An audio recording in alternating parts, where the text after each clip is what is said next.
দল থেকে বহিষ্কারের পর ফের বিস্ফোরক ঋতব্রত বন্দ্যোপাধ্যায়। নাম না করে তৃণমূলের সর্বভারতীয় সাধারণ সম্পাদক অভিষেক বন্দ্যোপাধ্যায়কে নিশানা বহিষ্কৃত বিধায়কের।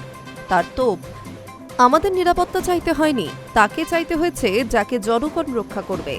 মমতা বন্দ্যোপাধ্যায়ের দল আজ বিপদের মুখে, পিছনে দায়ী অভিষেক বন্দ্যোপাধ্যায়। নাম না করে একথাও বলেন তিনি। তার আরও মন্তব্য, আমি গদ্দার হতে পারি, চোর নই, আমাকে কেউ চোর বলছে না।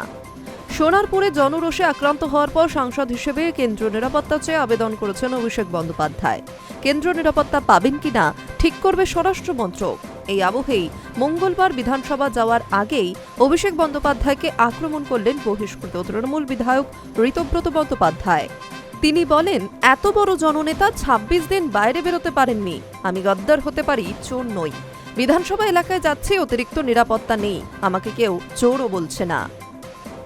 দল বিরোধী কাজে তৃণমূল থেকে বহিষ্কৃত ঋতব্রত বন্দ্যোপাধ্যায়ের আরও দাবি, কর্পোরেট ধাঁচে দলকে তৈরি করার চেষ্টায় মমতা বন্দ্যোপাধ্যায়ের তৈরি তৃণমূল স্তরের এই দলকে শেষ করে দিল। তৃণমূলের একাধিক দুর্নীতিতে তিনি অস্বস্তি বোধ করলেও নেত্রী মমতা বন্দ্যোপাধ্যায়ের প্রতি তার শ্রদ্ধা অটুট, এমনটাই জানিয়েছেন বহিষ্কৃত বিধায়ক। ঋতব্রত বন্দ্যোপাধ্যায় আরও জানান, মমতা বন্দ্যোপাধ্যায়ের মতো নেত্রী খুব কম আছেন, ওনার প্রতি আমার শ্রদ্ধা ছিল, আছে, থাকবে। এদিকে মঙ্গলবার বিধানসভায় উপস্থিত হন উলুবেড়িয়ার বিধায়ক। বিধানসভা সচিবের সঙ্গে দেখা করার কথা আগেই জানানো হয়েছিল। অন্যদিকে প্রাক্তন ভোটকুশলী প্রশান্ত কিশোরের সঙ্গে তার কথা হয়েছে বলেও জানিয়েছিলেন তিনি। জল্পনা আগেই তৈরি হয়েছিল, ঋতব্রত বন্দ্যোপাধ্যায় তৃণমূলের বিদ্রোহী বিধায়কদের নিয়ে বিধানসভায় দাবি করতে পারেন তারাই প্রকৃত তৃণমূল। High news network.